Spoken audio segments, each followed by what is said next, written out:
I'm sure you've probably guessed what he needs by now. Every 2 weeks, I lure an innocent person to Eric's trailer, house, wherever he is at that time, and I step out. I come back in to get rid of the skeleton he leaves behind, and I let him look at my body as he's worked up a sexual appetite. He used to ask me to bring him whores as well, but this was my compromise. No way in hell am I letting him do whatever he planned to them. The food is enough emotional weight for me. God, I'm so fucked up. I could have been a stockbroker. I get up from the sanitized rug and make my way out of the clean trailer. Time to hit the town. Hollywood is a big place, full of gullible people, awful people, and idiots. These are who I try to seek out. People who wouldn't be missed. People who wouldn't even be worthy of an obituary in the newspaper. People like me. I tense up at the thought of my own funeral. Who would even show up? Eric. I push the thought out of my head and look at the setting sun. It's nice. Makes me feel good inside. A couple minutes later, I arrive at my destination, the Hollywood Walk of Fame. I waltz down the list of stars and arrive at a fairly new one. Eric Hastings Jr., another late star, whose life was unfortunately cut short on his 35th birthday. Apparently, his handler didn't believe what Eric Sr. said and refused to feed him, resulting in Jr. dying an incredibly painful death. Nobody knows what happened when he died, but everyone knows the scene. The room was covered in blood, with bits and pieces of Jr. splattered about the room. The only living person was his handler, who was arrested for murder. His loss was a major one. He starred in some of the biggest films of the early 2000s, including the cult classic Batman vs. Cornelius Stirk, the intensely horrific masterpiece, The Devil's Appetite Knows No Bounds, and an Oscar-winning performance in Choke. He was, by all accounts, a beautiful human. And here I am, stuck with the guy who jerks off to my tits after he eats someone. God, I hate him. I took a deep breath. Time to trick some poor fools. Hi! I said to a fat man. Eric always told me he liked the fat ones, because it satiates him longer. What's up, little lady? Are you a fan of Eric Hastings Jr.? Of course I am! Isn't everyone? Well, what if I told you I had a once-in-a-lifetime opportunity? The man raised his eyebrow. Go on, go on. Would you like to meet his son? He laughed. What? So I can feel bad for that blowout? Absolutely not. He walked off. I saw a kid and a woman walk up to him. Shit. I almost killed a family man. I need to be more careful. The sun was falling below the horizon, and I was striking out time and time again. Nobody wanted to go see him. Not that I blame them. I was about to give up hope until Bob showed up. Hi, sir! I said to him. Whatever, He said as he walked by me. He was tall and muscly with a shaved head. Sir! I yelled back. He turned around. What? I stepped back.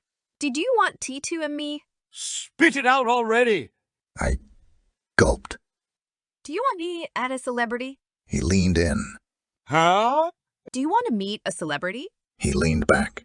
Who? Eric Hastings III. The guy laughed. Ah, shit! I love him. I'd love to meet him. Where's he at? His house. I get to see his house. Nice.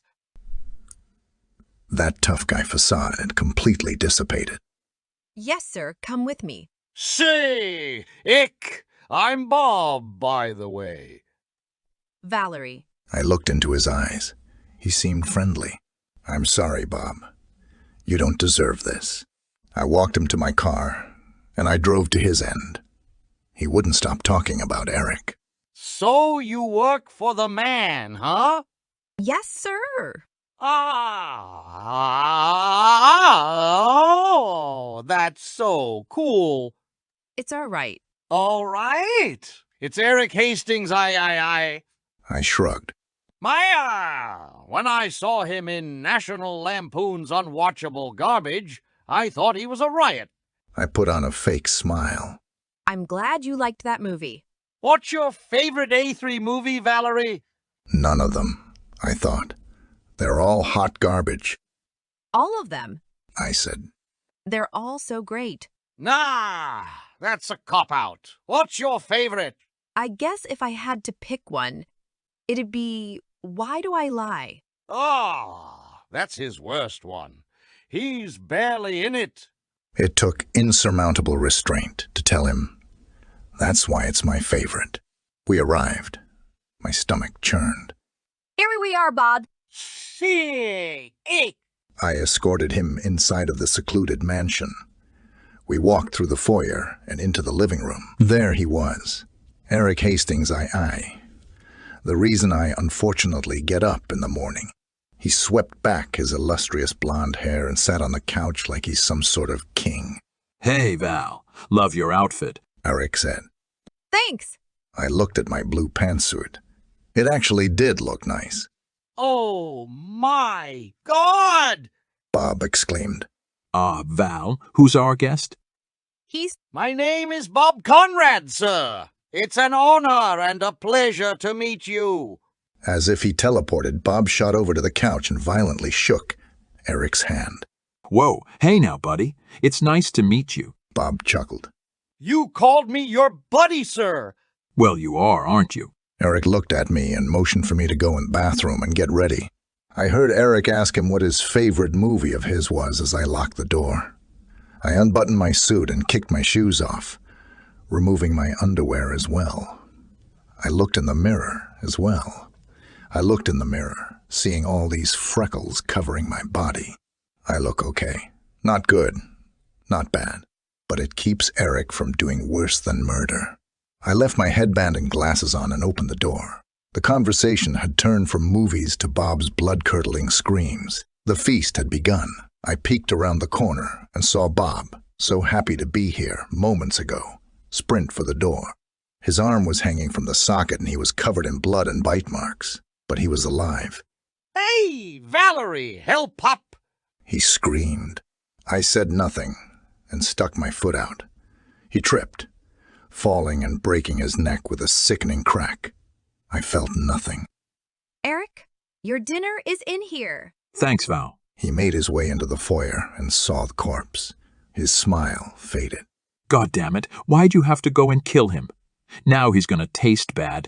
I sighed. I'm sorry, Eric.